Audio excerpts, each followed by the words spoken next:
भाई जगताप आपल्याकडे येतो. भाई, विद्यार्थ्यांच्या मागण्यांपेक्षा सरकार विरोधी वातावरण निर्माण करण्यावरती सर्वाधिक भर यावेळेला या आंदोलनांच्या गोंधळामुळे होताना दिसतोय का? विद्यार्थ्यांचे प्रश्न नेमकं कोण मांडणार? विद्यार्थ्यांना न्याय कोण देणार? भाजप ज्या पद्धतीनं हे आंदोलन हाताळण्याचा प्रयत्न करतोय किंवा राजकीय मंडळी, सर्वच राजकीय पक्ष त्या ठिकाणी जंतर मंतरवरती जाऊन नेमकं काय प्रूव्ह करण्याचा प्रयत्न करताय?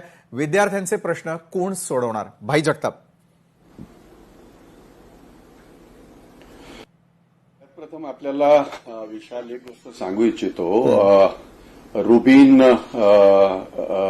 आता जे काय म्हणत होते त्यांना आणि माझ्या सर्व सहकाऱ्यांना आणि तुम्हाला सुद्धा एक गोष्ट सांगू इच्छितो. नीटच्या बाबतीमध्ये, सीबीएसईच्या याच्या बाबतीमध्ये जो काय गोंधळ झाला, नीटमध्ये परीक्षा रद्द झाल्यानंतर त्याला विद्यार्थ्यांनी ज्या आत्महत्या केल्या त्याच्या पूर्वीपासून राहुल गांधीने ह्या देशाच्या तरुणांच्या भावना, विद्यार्थ्यांच्या भावना हे ते सातत्याने, मग इतर राज्यामध्ये सुद्धा असेल, अगदीच म्हणायचं झालं तर राजस्थान असेल, बाकीच्या सगळ्या ठिकाणी त्यांचे कार्यक्रम हे गेल्या 2 महिन्यापासून चालू होते. त्यामुळे रुबीन सारख्यांचं सर्टिफिकेट आम्हाला लागत नाही. मोका बघून काहीतरी चौका मारणाऱ्यांपैकी आम्ही नाही आहोत. राहिली गोष्ट, ह्या आंदोलनाची आज दिशा जी आपल्या समोर दिसते ती कसल्याही प्रकारे भरकटणार नाही. कारण हे कुठल्या तरी एका पक्षाचं आंदोलन नाही. ह्या देशाचं भविष्य, ह्या देशाचं भवितव्य आणि ह्या देशाचं खऱ्या अर्थाने आमच्या ह्या तरुणांचं भवितव्य, याचा हा प्रश्न देशातल्या तरुणांनी जंतर मंतरवर उभा केला आणि त्याला आज जवळजवळ 26-27 दिवस झाले. आणि म्हणून याच्यामध्ये राहुल गांधी गेले नाहीत नि अमुक गेले नाहीत ह्यांच्या सर्टिफिकेटची काय कोणाला आवश्यकता आहे? असं आहे. आता विशाल, तुम्ही म्हणताना एक गोष्ट म्हणालात, तिथे राजकीय पक्ष जातात आहेत, राजकीय त्याला ते आंदोलनाला हे करतात आहेत काय, आंदोलनाचं काहीतरी क्रेडिट घेण्याचा प्रयत्न करतात आहेत. मला बाकीच्या पक्षाचं माहित नाही, परंतु मी काँग्रेसच्या भूमिकेबाबतीत ठाम सांगू इच्छितो. ज्या दिवसापासून हा नीट पेपरचा हा जो काही गोंधळ झाला आणि ज्या पद्धतीने मुलांनी आत्महत्या केली, आपल्याला हे मी मुद्दाम सांगू इच्छितो, ते तुम्हाला सगळ्यांना माहीत सुद्धा आहे. 2018 पासून गेली जवळजवळ 8 ते 10 वर्ष अशा पद्धतीने सातत्याने नीटच्या ह्याच्यामध्ये जी काय हे होते आहे, त्याचा तो पेपर फोडला जातोय की पेपर फुटतोय, हा आता मोठा प्रश्न निर्माण झालेला आहे. त्याचं कारणच मुळात असं, धनदांडग्यांच्या मुलांना लाखो रुपये खर्च करून या सगळ्या ह्याची माहिती कोणतरी पुरवतोय का,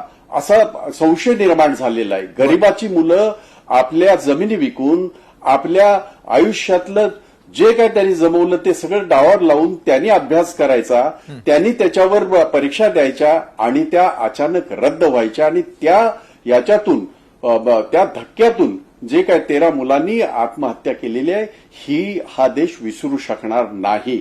आणि म्हणून आम्ही आंदोलनजीवी आहोत की नाही त्याची आम्हाला कोणाची सर्टिफिकेटची आवश्यकता नाही. परंतु या देशाची लोकशाही, या देशातलं जे आमच्या नागरिकांचे अधिकार आहेत, या देशातल्या लोकशाहीमध्ये जे काय आज आम्ही गेली 12-13 वर्ष पाहत आहोत, ह्या देशाचं संविधान डॉक्टर बाबासाहेब आंबेडकरांच्या संविधानाची ज्या पद्धतीने आज इथे पायदळी तुडवलं जात आहे, त्याच्या विरोधामध्ये राहुल गांधी, काँग्रेस यांनी आंदोलनं आज उभी केली नाहीत. गेल्या 12-13 वर्षापासून आम्ही आंदोलनं करतो आहोत. महिलांचे प्रश्न असतील, आपल्याला आठवत असेल, आपल्या देशाला आम्हाला सगळ्यांना तुम्हाला फक्त आमची प्रियंका गांधी यांची प्रतिक्रिया येते, थेट आधी ती पाहूयात, लगेच आपल्याकडे पुन्हा येतोय. त्यावेळेला स्मृतीस्थळाकडे तुम्ही रवाना होत होते, राहुल गांधी रवाना होत होते, त्यावेळेला घडल्या प्रकारावरती मला अगदी थोडक्यात प्रतिक्रिया, लगेच आपण सत्ताधाऱ्यांची देखील बाजू घेतोय. नक्की मी आपल्याला फक्त एवढं सांगू इच्छितो, हे आंदोलन आमच्या विद्यार्थ्यांचं, देशाच्या भवितव्याचं आज जे आपण पाहत आहोत. आपल्याला आठवत असेल, आपल्या देशाच्या मुली ज्यांनी ह्या देशासाठी मेडल मिळवले त्याही त्या मंत्र्याच्या अत्याचाराच्या विरोधात इथेच बसल्या होत्या. तेही कसं चिरडून काढलं तुम्हाला माहिती आहे. याही मुलांचं आंदोलन चिरडून काढण्याचा पूर्ण प्रयत्न झालेला आहे. आज देशाचे पंतप्रधान त्या कुंभकर्ण जसं झोपतो तसे झोपलेले पंतप्रधान 26 दिवसानंतर ट्विट करतात आहेत आणि मुलांच्या भवितव्याचं पाहिला पाहिजे. काय तुम्हाला कुणी विचारलं होतं का? तुम्हीच जबाबदार आहात. तुमच्याच मंत्र्याने आज तुमच्या मंत्र्यांचा राजीनामा मागितलाय आणि राहुल गांधीने हा राजीनामा आज नाही मागितला, जंतर मंतरवर बसल्यावर नाही मागितला, तर त्याच्या अगोदरपासून त्या मंत्र्याच्या राजीनाम्याची मागणी त्यांनी केली होती. ज्या वेळेला मुली आपल्या ज्या खेळाडू बसले होते त्यावेळेला सुद्धा त्या मंत्र्याचा राजीनामा त्यांनी मागितला होता.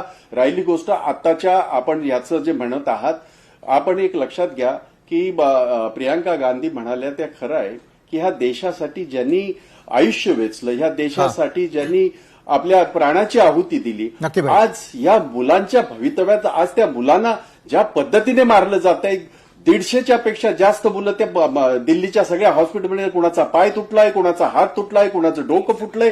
हे तुम्ही स्वातंत्र्याला 78 वर्ष झाल्यानंतर हे तुम्ही आमच्या नक्की भाई, मला काँग्रेसची भूमिका लक्षात आली.